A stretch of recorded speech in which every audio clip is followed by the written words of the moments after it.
হযরত ওমর ইবনুল খাত্তাব রাদিয়াল্লাহু তাআলা দ্বিতীয় খলিফা আমার দয়ার নবী, আল্লাহু আকবার, তেনার কাছে একটা বিচার আসে, কঠিন বিচার।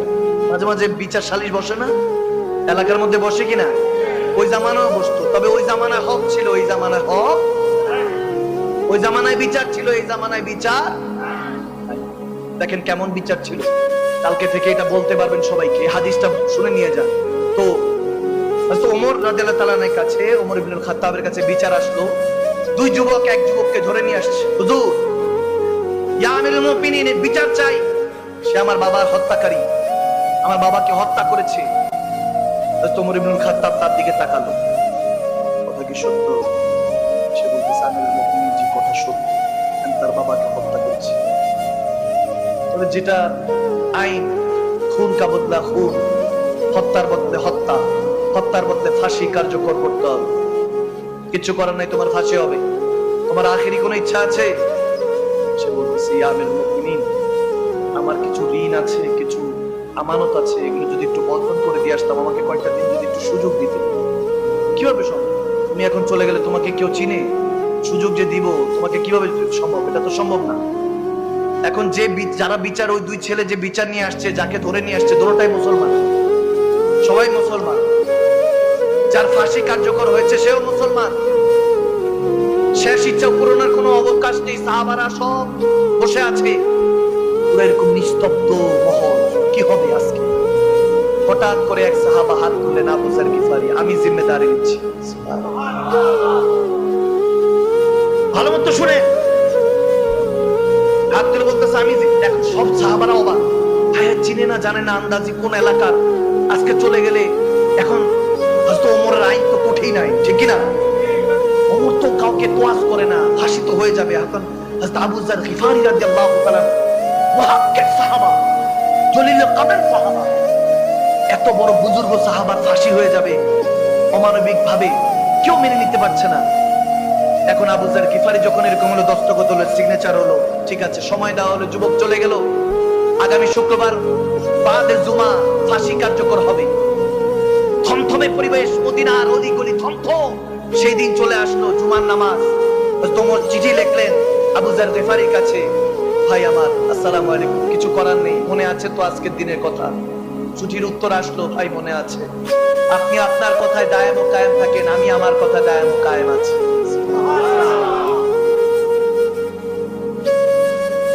আল্লাহু আকবার। ঈমানকে তাজা করে। আমার ঈমান, আমার পশম নাড়া দিয়ে উঠছে।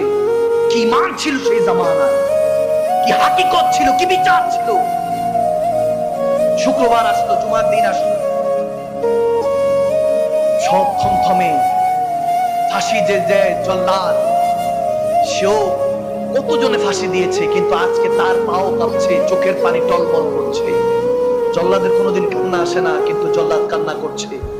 আবু যর গিফারি আহলে বায়াত নবীর জন্য কুরবান, এত ভালোবাসতে, তেনার আজকে ফাঁসি হয়ে যাবে। এরকম একজন নিরপরাধ মানুষের ফাঁসি হয়ে যাবে, কিভাবে হবে? কেউ মেনে নিতে পারছে না। এখন যখন জুমার নামাজ শেষ, আস্তে আস্তে করে জল্লাদ ফাঁসির মঞ্চে উঠতেছে। জল্লাদের মনে হয় আজকে পায়ের মধ্যে কে পাথর বেঁধে দিয়েছে, পা চলে না। মদিনাবাসী সাহাবারা চোখের পানি রোল পড়ে গিয়েছে, কান্না করছে, হু হু করে কান্না করছে। কি হবে? আজকে আবু যর গিফারির ফাঁসি হয়ে যাবে, কি হবে, কি হবে? হঠাৎ করে যখন ফাঁসির এভাবে দড়ি পরানো হলো, হযরত ওমর ইবনুল খাত্তাব তাকিয়ে আছেন, চোখের মধ্যে দিয়ে টলমল করে পানি, আর আটকে রাখতে পারলেন না, বেগাল দিয়ে পড়েই গেল। সবাই হু হু করে কান্না করে উঠলো। যখন আমিরুল মুমিনিন কান্না করছে, ওমর ইবনুল খাত্তাব রাদিয়াল্লাহু তাআলা চোখের পানি দেখে সব মদিনার বাসিন্দারা কান্না করছে।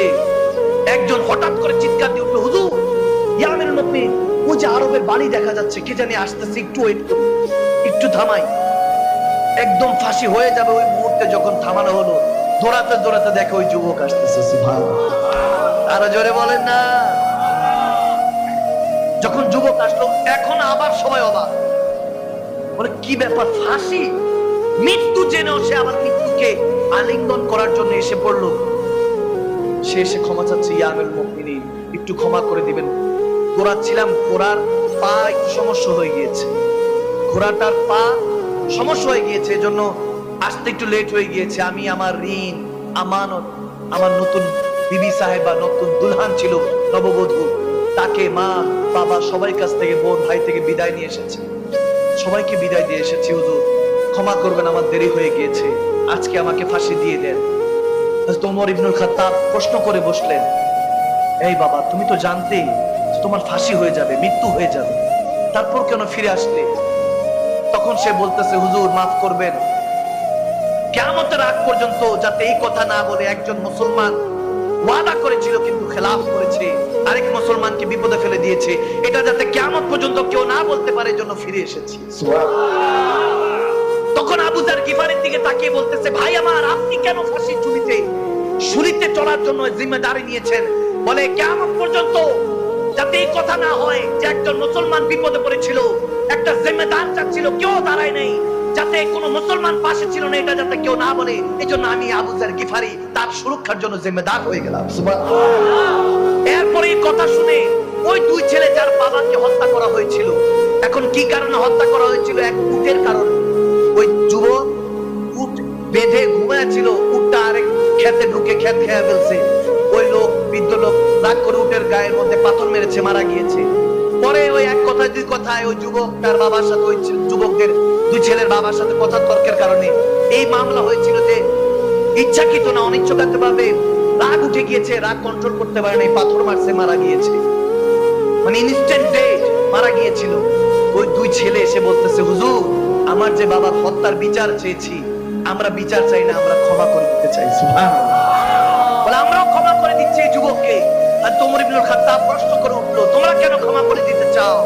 বলে, কিয়ামত পর্যন্ত যাতে এটা কেউ না করে যে একটা মুসলমান তার ওয়াদা রক্ষা করার জন্য মৃত্যুকে আলিঙ্গন করে নিয়েছে, আরেক মুসলমান হয়ে ক্ষমা করে নাই, সে ক্ষমা এমন ভাবে চেয়েছে যে যাতে ক্ষমা করে দেয়, এজন্য আমরা মুসলমান হয়ে ক্ষমা করে দিয়েছি। সুবহানাল্লাহ। উদারতার দাম আছে কি নাই?